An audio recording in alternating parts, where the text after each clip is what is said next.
જે રીતે એક ધારાસભ્ય તરીકે એટીવીટીની મિટિંગમાં મેં હાજરી આપી, આ લોકોએ પૂર્વ આયોજિત રીતે મારી સાથે મગજમારી કરી. મગજમારી કર્યા બાદ મેં પોતે પણ અરજી આપી, છતાં મારા ફરિયાદની એ લોકોએ ગુનો દાખલ નહીં કર્યો અને મારા પર ખોટી ફરિયાદ કરી. એમાં પણ 307 લગાડી, હાફ મર્ડર. અને મને જે માથાભારે સાબિત કરીને 80 દિવસ જેલમાં રાખવામાં આવ્યો છે, એમાં ભાજપ અને પોલીસ પ્રશાસનનો ખૂબ મોટો હાથ છે. એમણે ખોટી ફરિયાદ કરીને મને આ જેલમાં રાખ્યો છે. પણ જે નામદાર હાઈકોર્ટે જે જામીન આપ્યા છે એને અમે આવકારીએ છીએ.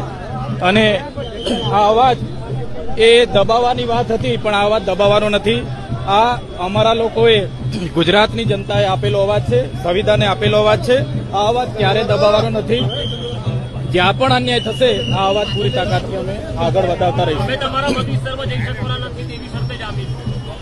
નામદાર હાઈકોર્ટે શરતી જમીન આપ્યા છે કે મારા મત વિસ્તારમાં મારે જવું નહીં, પણ ચોક્કસ આવનારા દિવસોમાં મને પૂરો ભરોસો છે નામદાર હાઈકોર્ટ, નામદાર સુપ્રીમ કોર્ટમાં પણ જઈશું. સત્યનો વિજય થશે. સત્ય પરાજિત થાય છે, સત્ય પરેશાન થાય છે, પણ પરાજિત થતો નથી. સત્યનો વિજય થશે. કલમોની વાત કરો છો તો પછી એટીવીટીની મિટિંગ હતી, સરકારી અધિકારીઓ બધા હાજર હતા.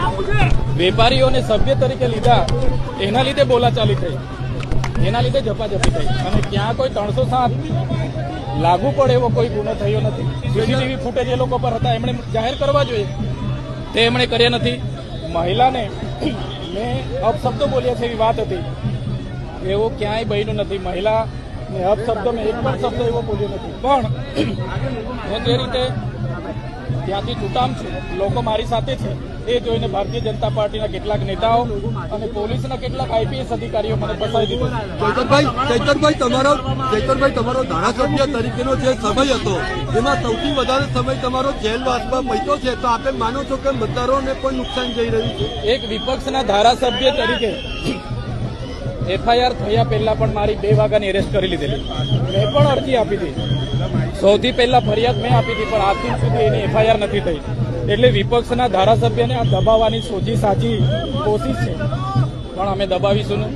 જે આ જનતાનો પ્રેમ, સહકાર મળ્યો છે, જે રાજકીય લોકો, સામાજિક લોકોનો સહકાર મળ્યો છે, એમના વિશ્વાસ પર અમે કાયમ રહીશું અને આગળ વધતા રહીશું.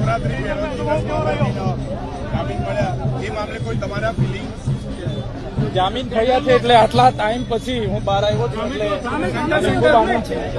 કેમ કે હું મારા પરિવાર સાથે, મારો જે વિધાનસભા ડેડિયાપાડા સાગબારાના લોકો છે, મારો પરિવાર છે, એના સુખ દુઃખમાં હું હાજર નથી રહ્યો, એ બદલ મને ખૂબ દુઃખ છે. પણ આ માટે પણ એ લોકો સાથે જ છું. મેં હમણાં પ્રવેશ બંધી નથી, છતાં એ લોકો સાથે રહીને આગામી મહાનગરપાલિકા અને તાલુકા જિલ્લા પંચાયતની જે ચૂંટણી આવવાની, તો આમ આદમી પાર્ટી લડવાની છે. પણ એક ધારાસભ્ય, વિપક્ષના ધારાસભ્ય અવાજ ઉઠાવે, એને કઈ રીતના દાબી દેવો, એ આ ભારતીય જનતા પાર્ટીના નેતા અને પોલીસ કરી રહી છે.